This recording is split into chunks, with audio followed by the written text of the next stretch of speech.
Alright guys, the 1000th episode of Monday Night Raw just ended a few minutes ago, and I gotta say, this show, in my opinion, got to the expectations I had. Now, last night, I really started getting pumped up for the show, because the feeling that this is going to be the 1000th episode of Raw, it's going to be a very good episode, it's going to be, a huge show, almost like a WrestleMania, and it sunk in yesterday. I was really excited for this show, and I thought this show delivered. I thought it was very good.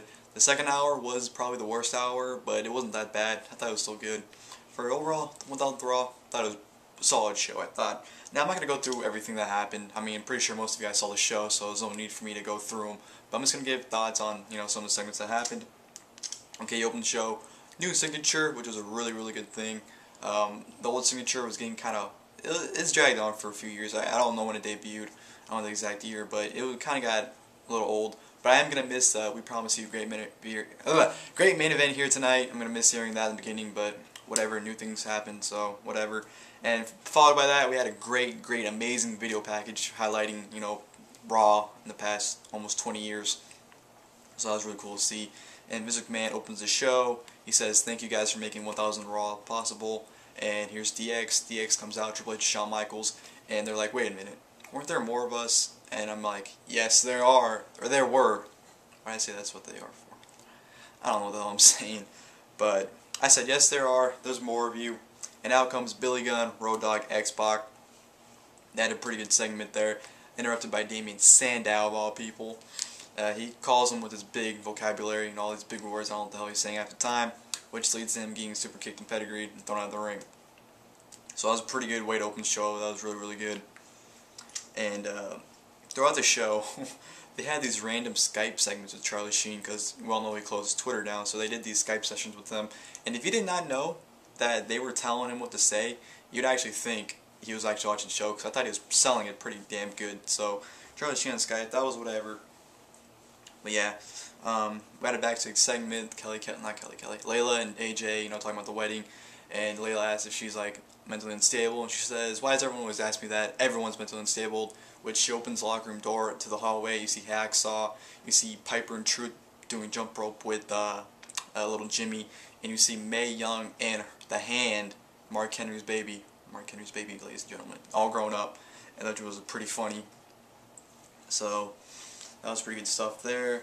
Brodus Clay had a match with Jack Swagger.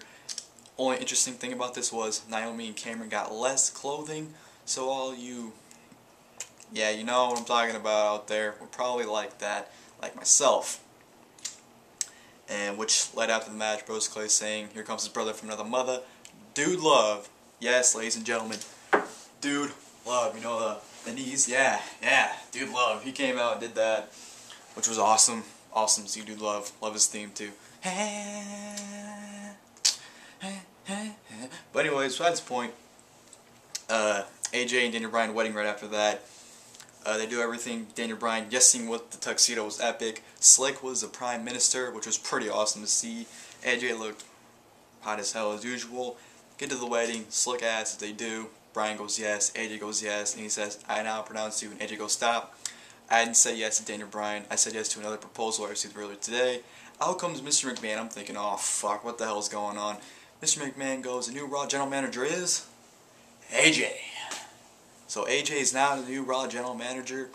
People are flipping out because they want to see an old General Manager like Flair, Austin, possibly Austin, Shawn Michaels. Everyone just wants to see different people be GMs. But I thought AJ being GM is good. It's something different that we haven't seen yet since Stephanie McMahon was SmackDown GM. So, well, she was Raw GM for a little bit in 08, 09. But it's something different, and I'm looking forward to see how it goes from there. What else happened next? Oh yeah, Bryan was flipping out in the ring. They go on commercial, he comes back, he's still flipping out in the ring going, no. Punk comes out, says, "You're basically fucked now that AJ is the GM, and because you dumped her, and she's basically going to make your life hell." He says, no, he's the best in the world. He's the greatest WWE superstar ever, which leads to The Rock coming out. The Rock comes out and announces that at the Royal Rumble, yes, the Royal Rumble, he'll receive a WWE Championship match against the champion, whoever it is at the time. And that Daniel Bryan's, getting pissed because Rock's stealing his spotlight. And Rock basically on him saying, "I don't have time for you. I'm here for Punk." And Bryan says, "Well, guess what? I'm going to be the WWE Champion by the Royal Rumble, so you better, pay attention towards me." And Rock goes, even though you're not married, I brought you a wedding gift, and gives Daniel Bryan a rock bottom. And Punk's like, whatever, I'm going to kick your ass out of the Royal Rumble because I'm still going to be WWE Champion by the Royal Rumble time. So Rock getting the WWE title shot at the Royal Rumble leads me to believe that he's going to win and go to WrestleMania as the WWE Champion. But we'll see what goes on from there. That's a good segment. I liked it, and I actually hope we get, well, I highly doubt we're going to get this, but some kind of match that involves Rock and Bryan. So that'd be awesome to see. But, yeah, I'm pretty sure Rock and Punk's going to happen at the Rumble. Next, we have the Intercontinental Championship match. Christian defending against The Miz. And Miz became the Intercontinental Champion here with the clean finish. Yes, he did win the title cleanly. And he is now a Triple Crown winner. He's won the tag titles, the IC title, and the world title. So he's now Triple Crown winner. Oh, I can't speak right now. Yeah, nothing more to talk about that. Christian wasn't really doing anything with the title anyway, so I think Miz is something new. You know, with The Miz, everyone's been doubting him this year, basically saying he's a jobber now.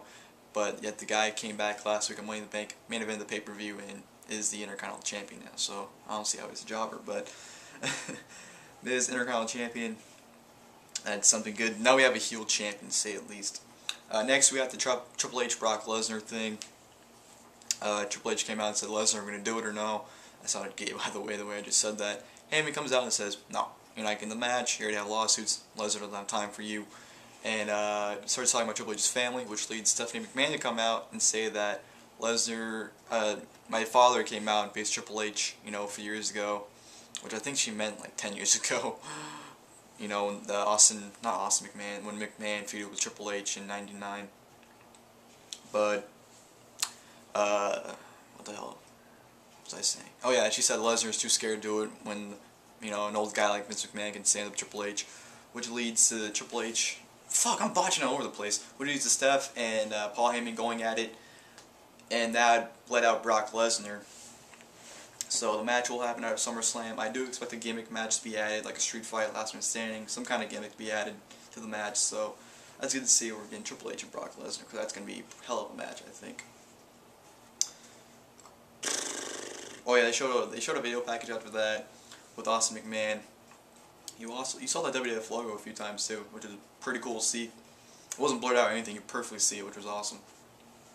But it was like a good, you know, 2 to 3 minute video package about Austin McMahon, whatever there.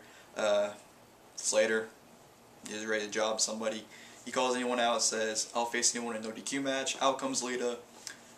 She says she brought protection, which leads out the APA, marked out like a bitch for that. And then Slater tries to run. Then all of the other opponents he's had, you know, Animal, Doink, DDP, he didn't face him, but he came out. Bob Backlund, just anyone who's faced really back then, in the last couple of weeks I should say, not back then, came out and basically attacked him, and Lita got the win, so nothing special there. And then Rock and Cena segment backstage. Cena says he's going to win the title tonight, face Rock at the Royal Rumble. Rock says he's looking forward to it if it happened. Nothing special there. Next you have Kane come out, and you have the Job Squad come out, led by Jinder Mahal and a bunch of other jobbers that I don't think anyone cares about. Besides maybe a few people. People care about Kurt Hawkins, I think. And he comes out, looks like he's going to jump Kane. Out comes The Undertaker to help Kane, and they 2-on-6, you know, brawl. And at the end that led to Taker and Kane, you know, being dominant. And Taker had to fail with his hood too. You couldn't take his hood off. He failed that. That was pretty funny. Then after that, we had another Charlie Sheen thing. Basically challenged Daniel Bryan to a match at SummerSlam. Because he made fun of Daniel Bryan earlier in the night, and Bryan said that if he saw him right now, he'd put him in the S-Lock. And Charlie Sheen said, next time you're in LA, I'll kick your ass, basically. And SummerSlam's in LA, so if we get Charlie Sheen and Daniel Bryan at SummerSlam, I don't know what the hell's going on. But that happened. And then it leads to Cena and Punk for the WWE title. This match obviously wasn't great as the other matches they've had in the past, but it was good for the TV match. Punk hit the referee at the end. Referee fell down. Big Show came out, speared Cena, then knocked him out. Then Punk's like, fuck, what do I do? I'm face, I can't win dirty. Gets the ref out, pins Cena. 1-2, Cena kicks out, and Punk's like, fuck, I gotta put him away. Tries to give him GTS, Cena counters it into the STF. Sorry for the botching, by the way. I don't know why I'm botching so much. I should write a script when I do my videos. I really should. Puts Punk in the STF. Looks like Punk's gonna tap, but Big Show breaks it up, causing the DQ. And then the brawl occurs. Then The Rock comes out randomly, goes at it with the Big Show. He tries to get the Big Show to people's elbow, but Punk out of nowhere gives him a flying clothesline to The Rock, then a GTS to The Rock, and everyone's booing his ass, and it looks like Punk's heel again. You know, Punk gave that look like, you know what, I've had enough of this shit, I'm going back to my old ways. And I hope that's not their quote-unquote big SummerSlam angle. Not SummerSlam angle, but Summer angle they're planning on doing, because apparently they're supposed to expose the angle tonight.